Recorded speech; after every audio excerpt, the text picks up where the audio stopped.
Morning. We're on page 56, chapter 3, Chains. Our eager hopes, our leaping expectations were soon crushed. The wind of change was blowing only in drafty corridors in the transit prisons. Here, behind the tall fences of the special camps, its breath did not reach us, and although there were only political prisoners in these camps, no mutinous leaflets hung on posts.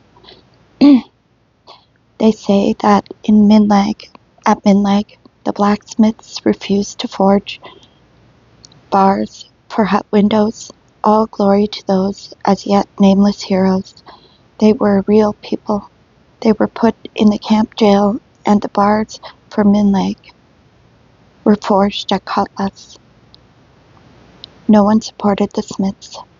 The special camps began with that uncomplaining, indeed eager submission to which prisoners have been trained by 3 generations of corrective labor camps. Prisoners brought in from the polar north had no cause to be grateful for the Kazakh sunshine.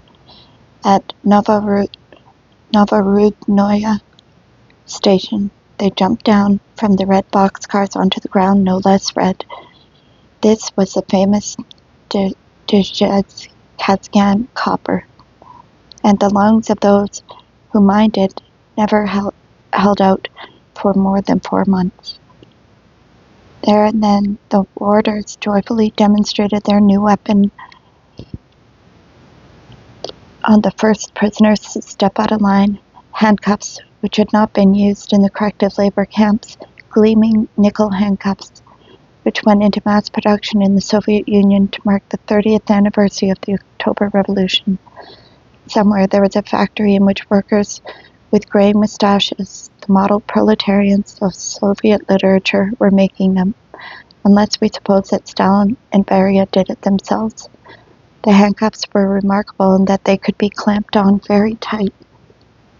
Serrated metal plates were let into them, so that when a camp guard banged a man's handcuffed wrists against his knee, more of the teeth would slip into the lock, causing the prisoner greater pain. In this way, the handcuffs became an instrument of torture instead of a mere device to inhibit activity. They crushed wrists, causing constant acute pain, and prisoners were kept like that for hours. Always with their hands behind their backs, palms outward, the warders also perfected the practice of trapping 4 fingers in the handcuffs, which caused acute pain in the finger joints.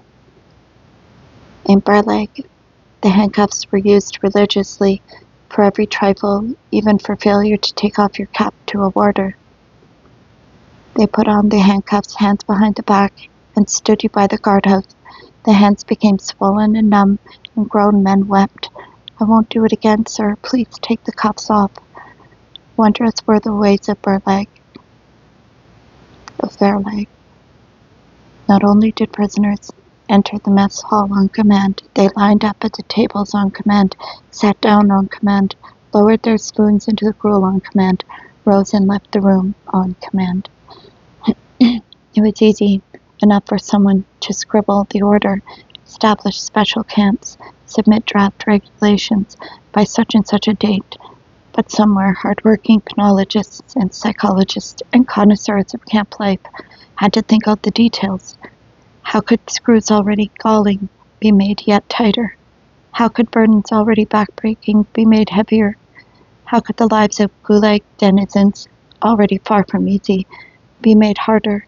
Transferred from corrective labor camps to special camps, these animals must be aware at once of their strictness and harshness, but obviously someone must first devise a detailed program. Naturally, the security measures were strengthened. In all special camps, the perimeter was reinforced. Additional strands of barbed wire were strung up.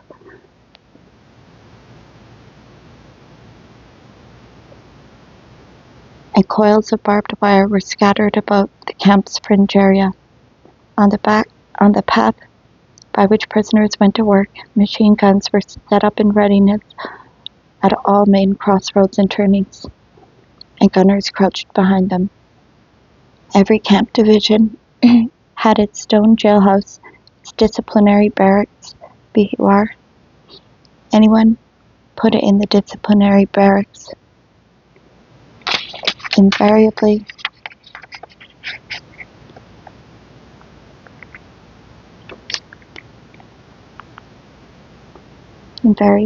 had his padded jacket taken from him. Torture by cold was an important feature of the BUR. But every hut was just as much a jail, since all windows were barred and latrine buckets were brought in for the night so that all doors could be locked.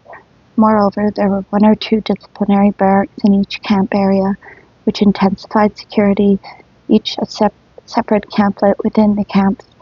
These were locked as soon as prisoners got in from work, on the model of earlier katorga. But they were birds really, but we called them regimki.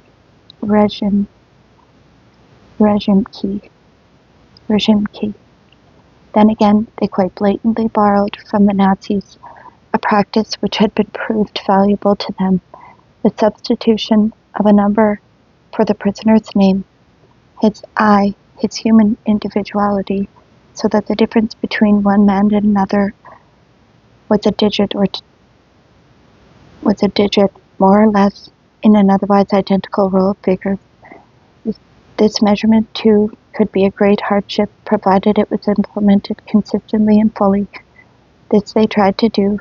Each new recruit, when he played the piano in the special section, i.e. had his fingerprints taken, as was the practice in ordinary prisons, but not in corrective labor camps, had to hang round his neck a board suspended from a rope. His number, SHCH 262, will do as an example, was set up on the board in Auserleg. By now there were even numbers beginning with Yery, Y-E-R-Y. The alphabet was too short, and in this guise he had his picture taken by a special sections photographer. All those photographs are still preserved somewhere. One of these days we shall see them.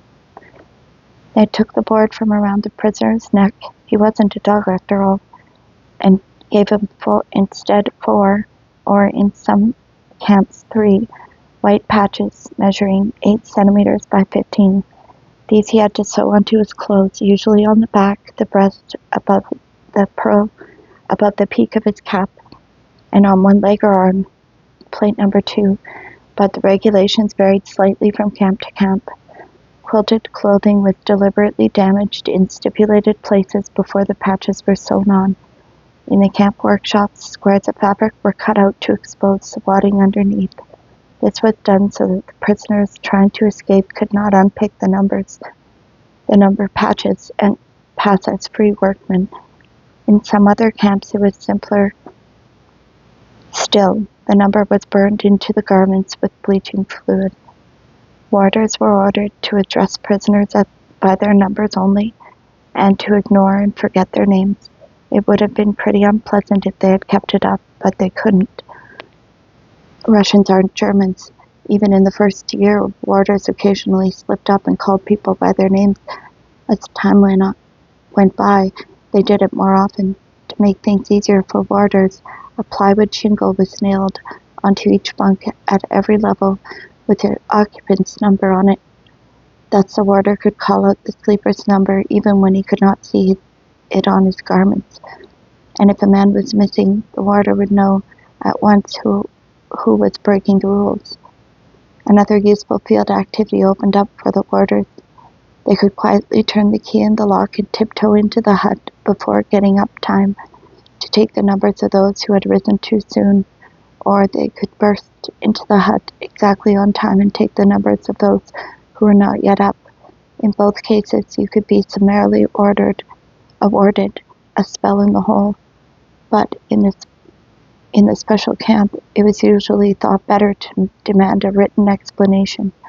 Although pens and ink were forbidden and no paper was supplied, this tedious, long-winded, offensive procedure was rather a clever invention, especially as the camp administration had plenty of salaried idlers and with leisure to scrutinize the explanations.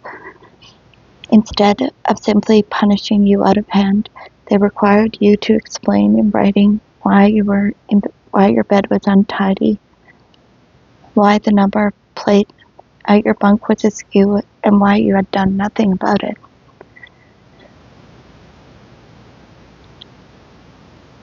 Why a number patch on your jacket was soiled, and why you had not put that right, and why a cigarette had been found on you in the hut, why you had not taken your cap off to the warder. Questions so profound that the writing answers to them was even more of a torment to the literate than to the illiterate, but refusal to write meant that your punishment would be more severe. The note was written with neatness and precision, which respect for the disciplinary staff demanded, delivered to the warder in charge of the hut, then examined by the assistant disciplinary officer or the disciplinary officer, who in turn wrote it on his decision about punishment. In work rolls, too, it was a rule to write numbers before names. Why before and not instead of names? They were afraid to give up names altogether.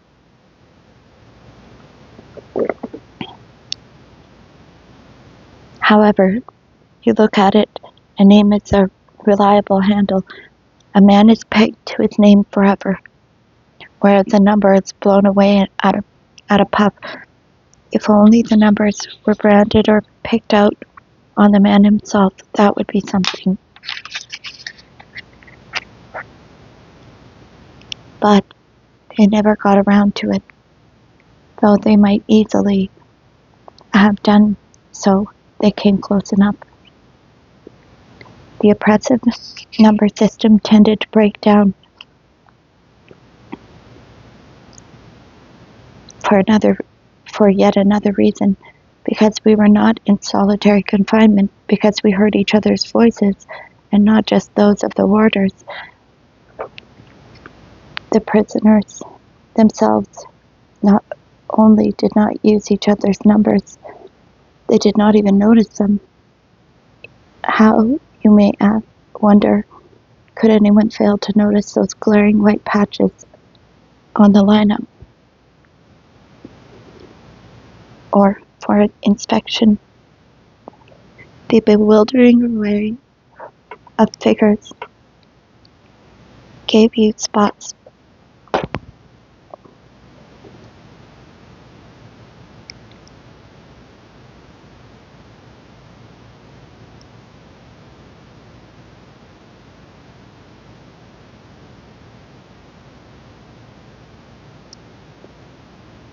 The bewildering array of figures gave you spots before your eyes. It was like staring at a logarithm table, but only while it was new to you. So little did you notice them that you did not even know the numbers of your closest friends and teammates. Your own was the only one you remembered. Some dandified trustees carefully saw to it that their numbers were neatly, even jauntily sewn on, with the edges tucked in with minute stitching to make them really pretty. Lackeys born and bred. My friends and I, on the contrary, took care that our numbers should look as ugly as possible. The special camp regimen assumed a total lack of publicity. Assumed that no one would ever complain, no one would ever be released, no one would ever break out. Neither Auschwitz nor Katyn had taught our bosses anything. And so the first special camps were special camps with truncheons. It was, as a rule, not the warders who carried them. They had the handcuffs, but trusted prisoners had orderlies and foremen. They, however, could not beat us to their heart's content with the full approval of authority. They could beat us to their heart's content with the full approval of authority. At Desh Kazgan, before work lineup, the work assigners stood by the doors of the huts with clubs and shouted, "Out, come on!" And no last man, the reader will have understood that if there should be a last man, it was immediately as though he had never been. For the same reason, the authorities were not greatly upset if, for instance, a winter transport from Karbaz to Spassk, 200 men froze on the way. If all the wards and corridors of the medical section were packed with the survivors rotting alive with a sickening stench, and Dr. Kolesnikov amputated dozens of arms, legs, and noses. The wall of silence was so reliable that the celebrated disciplinary officer at Spassk, Captain Vorobyov, and his underlings first punished and imprisoned a Hungarian ballerina by putting her in the black hole, then handcuffed her, then, while she was handcuffed, raped her. The disciplinary regime envisaged patient attention to every detail. Thus, the prisoners were not allowed to keep photographs either of themselves, which might help escapers, or of their relatives. Should any be found, they were confiscated and destroyed. A barracks representative in the women's division in Spassk, an elderly school teacher, put a small picture of Tchaikovsky on a table. The warder removed it and gave her 3 days in a black hole. But it's a picture of Tchaikovsky. I don't care whose picture it is. In this camp, women aren't allowed to have pictures of men. In Kangir, prisoners were allowed to receive meat in their food parcels. Why not? But there was a rigorous prohibition against boiling it, and if a prisoner managed to make a fire between a couple of bricks, the warder would kick over the pot and make the culprit smother the flames with his hands. Later on, it is true, they built a little shed for cooking, but 2 months later the stove was demolished, and the place was used to accommodate some pigs belonging to the officers and security officer Belyayev's horse. While they were introducing various disciplinary novelties, our masters did not forget what was best in the practice of corrective labor camps. In Ozerlake, Captain Mishin, head of a camp division, tied recalcitrants behind a sleigh, and towed them to work. By and large, the regime proved so satisfactory that the prisoners from the former political camps, Katorga, were now kept in special camps on the same footing as the rest, and in the same quarters, distinguished only by the serial letters on their number patches, though if there was a shortage of huts at the Spassk, it was they who would be put to live in barns and stables, so that the special camp, though not officially called Katorga, was a legitimate successor and merged with it. For a prison regime to have a satisfactory effect on the prisoners, it must be grounded also on sound rules about work and diet. The work chosen for the special camps was always the hardest.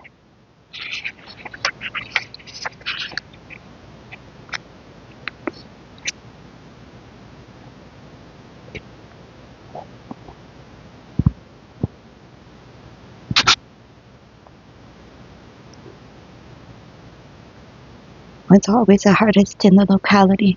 As Chekhov has truly remarked, the established view on society, and with some qualifications of literature, is that no harder and more denigrating form of hard labor can be found than in the mines. If in Nekrasov's Russian Women, the hero's job had been to catch fish for the jailers or fell trees, many readers would have felt unsatisfied. Why speak so disparagingly of tree felling? Anton Pavlovich, lumbering is not so bad, it will do the trick. The first divisions of Stepleg, those it began with, were all engaged in copper mining. The first and second divisions at Rudnik, the third at Kangir, and the fourth at Dezhkazgan. They drilled dry, and the dust from the waste rock quickly brought on silicosis and tuberculosis. Sick prisoners were sent to die in the celebrated Spassk camp near Karaganda and the all-union convalescence home of the special camps. Spassk deserves a special mention here. It was Spassk that they sent terminal cases from whom other camps could no longer find any use for whom. But what a surprise! No sooner did the sick cross the salubrious boundary lines of Spassk than they turned into able-bodied workers. For Colonel Chekhov, commandant of the whole Stepleg complex, the Spassk camp division was one of his special favorites. This thick-set thug would fly in from Karaganda, have his boots cleaned in the guardhouse, and walk through the camp trying to spot prisoners not working. He liked to say, "I've only got one invalid in the whole Spassk camp, and he's short of both legs, and even he's on light duties. He runs errands." All one-legged men were employed on sedentary work, breaking stones for road surfacing or grating firewood. Neither crutches nor even a missing arm was any obstacle to work in Spassk. One of Chechov's ideas, putting 4 one-armed men to carry a stretcher, 2 of them left-armed, 2 of them right-armed. An idea thought up for Chekhov, driving the machines in the engineering shop by hand when there was no electric power, something Chekhov liked, having his own professor, so he allowed the biophysicist Ch03 to set up a laboratory in Spassk with empty benches. But when Ch03, using worthless waste materials, devised an anti-silicosis mask for the Dezhkazgan workers, Chekhov would not put it into production. They've always worked without masks. Why complicate things? After all, there must be a regular turnover to make room for new intake. At the end of 1948, there were about 15,000 prisoners, male and female, in Spassk. It was a huge camp area. The posts of the boundary fence went uphill in some places, and the corner watchtowers were out of sight of each other. The work of self-segregation gradually proceeded. The prisoners built inner walls to separate women, workers, complete invalids. This was to hinder communications within the camp and make things easier for the bosses. 6,000 men built a dike, had to walk 12 kilometers to work. Since they were sick men, it took them more than 2 hours each way. To this must be added an 11-hour working day. It was rare for anyone to last 2 months on that job. The next job in importance was the stone quarries, which were inside the camp itself, both in the men's and in the women's section. The island had its own minerals. In the men's section, the quarry was on a hillside. The stone was blasted loose with a mono after the day's work was over, and the next day sick men broke up the lumps up with hammers. In the women's zone, they didn't use a mono. Instead, the women dug down to the rock layers with picks, then smashed the stone with sledgehammers. The hammerheads, of course, came away from the handles, and new ones sometimes broke. To replace a head, a hammer had to be sent to a different camp zone. Nonetheless, every woman had an output norm of 0.9 cubic meters a day, and since they could not meet it, there was a long period during which they were put on short rations, 400 grams, until the men taught them to pinch stone from old piles before the daily counting. Remember that all this work was done not only by sick people, not only without any mechanical aids at all, but in a harsh winter of the steppes at temperatures as low as 30 to 35 degrees below freezing, and with wind blowing. And what is more, in summer clothing, since there was no provision for the issue of warm clothing to non-workers, i.e. to the unfit. P recalls how she wielded a huge hammer, practically naked, in frosts as severe as this. The value of this work to the fatherland becomes very clear when we had added that for some reason the stone from the women's quarry proved unsuitable as building material, and on a certain day a certain high official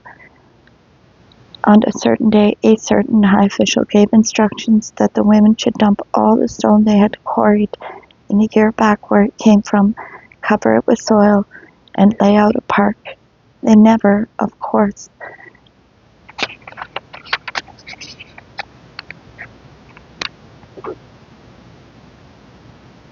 got quite that far. In the men's zone, the stone was good. The procedure for delivering it to construction site was as follows. After inspection, the whole workforce, around 8,000 men, all those who were alive on that particular day, was marched up the hill, and no one was allowed down again unless he was carrying a stone. On holidays, patients took their constitutional twice daily, morning and evening.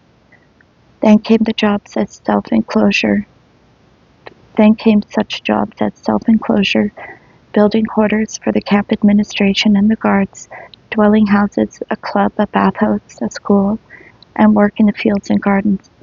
The produce from these gardens also went to the free personnel, while the prisoners got only beet tops. The stuff was brought in by the truckload and dumped near the kitchen, where it rotted until the cooks pitchforked it into their cauldrons. A bit like feeding cattle, wouldn't you say? The eternal broth was made from these beet tops, and the daily addition of one ladleful of mush. Here is a horticultural idyll from Spassk. About 150 prisoners made a concerted rush at one of the garden plots, lay on the ground, and gnawed vegetables pulled from the beds. The guards swarmed around, beating them with sticks, but they just lay there munching. Non-working individuals were given 550 grams of bread, working invalids 650. Medicines were as yet unknown in Spassk. Where would you find enough for a mob like that? And they were there to pig out anyway. And so were proper beds. In some huts, bunks were moved up together, and 4 men instead of 2 squeezed onto a double-bed platform. Oh yes, there is one job I haven't mentioned. Every day, 110 to 120 men went out to dig graves. 2 Studebakers carried the corpses in slatted boxes, with their legs and arms sticking out. Even in the halcyon summer months of 1949, 60 or 70 people died every day, and in winter it was 100. The Estonians who worked in the morgue kept the count. In other special camps, mortality was not so high. Prisoners were better fed, but their work was harder too, since they were not unfit. The reader can make the necessary adjustment himself. All this was in 1949, the year 1949, the 32nd year after the October Revolution. Excuse me. 4 years after the war, with its harsh imperatives, had ended. 3 years after the conclusion of the Nuremberg trials, where mankind at large had learned about the horrors of the Nazi camps, and said with a sigh of relief, it can never happen again. Add to all this that on transfer to special camp, you're linked to the outside world, with the wife who had waited for you and for your letters, with the children for whom you were becoming a mythical figure were as good as severed. 2 letters a year, but even these were not posted after you had put into them thoughts saved up for months. Who would venture to check the work and who would venture to check the work of the women's censors and the MGP staff? They often made their task lighter by burning some of the letters they were supposed to censor. If your letter did not get through, the post office could always be blamed. In Spassk, some prisoners were called to repair a stove in the censor's office. They found there hundreds of unposted letters, which the censors had forgotten to burn. Conditions in the special camps were such that stove menders were afraid to tell their friends. The state security boys might make short work of them. These women censors in the Ministry of State Security, who burned the souls of prisoners to save themselves a little trouble, were they any more humane than the SS women who collected the skin and hair of murdered people? As for family visits, they were unthinkable. The address of every special camp was classified, and no outsider was allowed to go there. Let us also add that the Hemingway-esque question, to have and to have not, hardly arose in special camps, since it had been firmly resolved from day one of their creation in favor of not having money or receiving no wages. In corrective labor camps it was still possible to earn a pittance, but here not a single kopeck.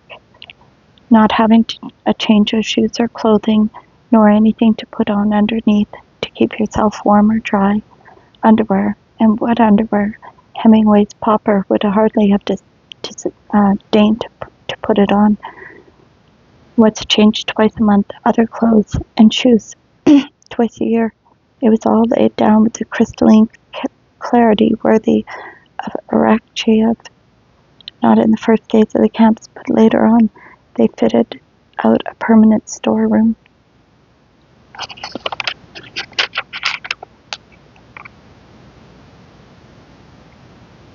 Where clothes were kept until the day of release, and not handing in any article of wear among your personal belongings was considered a serious offense.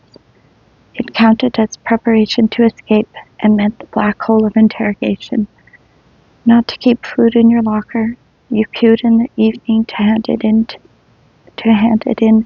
at the food store, and in the morning draw it out again, which effectively occupied those half hours in the morning and evening when you might have had time to think. Not to have anything in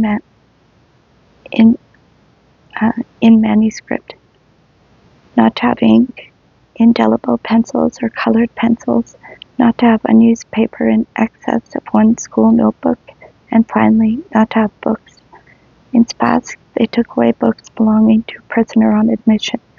If our camp were allowed to keep one or two at first, in our camp, but one day a wise decree was issued. All books belonging to the prisoners must be registered with a cultural and educational section, where the words step like camp division number blank would be stamped on the title page. Henceforth, all unstamped books would be confiscated as illegal, while stamped books would be considered property of the library, not that of their former owners.